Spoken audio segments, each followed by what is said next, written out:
Þetta er verkefni 4.0.4 atvinnuleysi í Word og Excel hlutanum. Nú ætla ég að útbúa myndrit yfir gögnin sem ég sótti á vef Hagstofunnar. Ég skrifa ár hér og hér set ég þúsundapunkta. Number og haka hér við use 1000. Það er þægilegra að lesa þannig úr gögnunum. Hér set ég þetta svæði hér í blokk. Ég held Ctrl niðri og blokka þetta því að dálkarnir liggja ekki saman, sleppi þessu.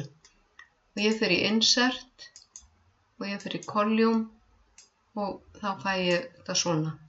Ég ætla að velja þetta útlit hér og ég ætla að skrifa fyrirsögnina atvinnuleysi milli ára í desember 2010 til 2014. Ég ætla að minnka bil milli súlna, þá smelli ég á súlurnar, þá hægri mús, format data series og ég ætla að hafa bilið 20%. Loka svo þessu. Síðan smelli ég hér, smelli plusinn, data labels, ég ætla að hafa það inside end, þá kemur það hérna uppi.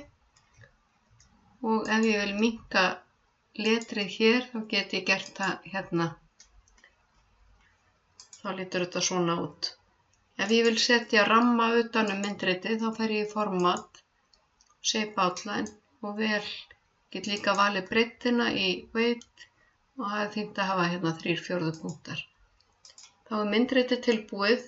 Nú þurfum við að fara í Word-skjalið og skrifa texta og afrita síðan myndritið yfir í Word-skjalið með tengingu á milli forritana, sem þýðir að ef Excel-skjalið breytist eftir að við færum það yfir í Word, að þá uppfærist það sjálfkrafa í Word-skjalinu. Það vista.